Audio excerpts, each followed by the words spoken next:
24 hours, I need more hours with you. We spent the weekend getting Tu veux des choses? Non, t'es pas obligé. Ouais, allez, je sais. We spent the Tu vois, late ça va? nights making Oui. things right between Un café? us. Avec plaisir. Bien.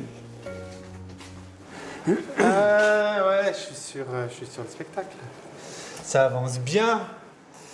Mais je doute. Moi, j'en sais rien. Parce qu'ils n'ont pas commencé la mise en scène encore? Non, là, je suis sur le texte. Il y en a encore pour un moment.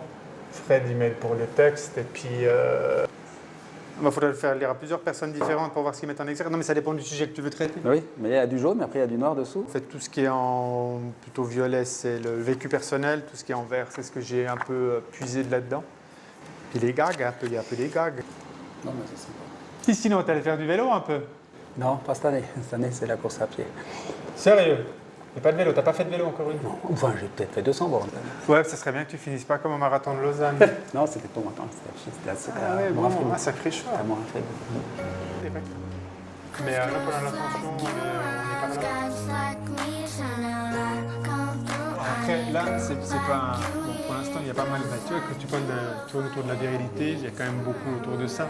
Mais après, c'est aussi parce que j'ai enchaîné les choses, une entraînait l'autre, donc je suis resté là-dedans.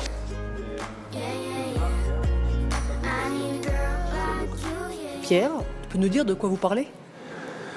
On parle de la création en cours de Noël qui a attaqué depuis le début de l'année l'écriture d'un nouveau spectacle. Je regarde avec beaucoup d'attention parce que c'est aussi un travail d'écriture et que dans un autre domaine j'écris au quotidien.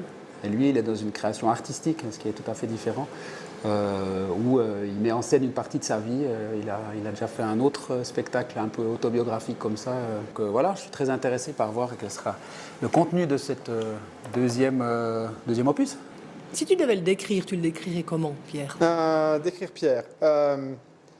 Fidèle, drôle. C'est gentil ça. Ouais, mais je ne veux pas te décrire, je suis obligé de dire des trucs gentils. Non, mais parce que c'est une amitié, parce que je l'aime. Puis je vais pas. Non, mais il y a pas grande chose, il y a pas de méchanceté à dire.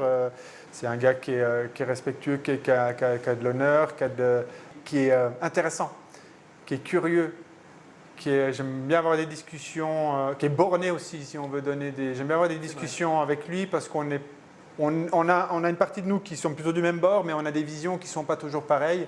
Et puis, il a une tendance, de par son côté journalistique, d'être très bien informé. Alors, dans une discussion, il a toujours beaucoup d'arguments factuels. Et moi, j'ai des fois plus d'arguments humanistes. Et puis, on a des discussions où, des fois, je lui dis qu'il me fait chier, que ta gueule, maintenant, ça me fait chier, parce qu'on peut s'énerver, mais on ne s'engueule jamais. Mais il y a un truc où... il y a des bonnes discussions où, des fois, on se prend bien la tête, et il peut être énervant parce qu'il est tenace, et tout d'un coup, on sent un petit peu le journaliste en face qui a fouillé le truc, qui sait c'est un gars passionnant et intéressant. Mais on a des bonnes discussions, c'est vrai, sans se fâcher, jamais se fâcher, mais disons que se challenger. Et c'est intéressant, c'est vrai. Moi. Puis il a le droit d'avoir tort. C'est vrai. On a tous le droit d'avoir tort. Ouais, toi plus que les autres.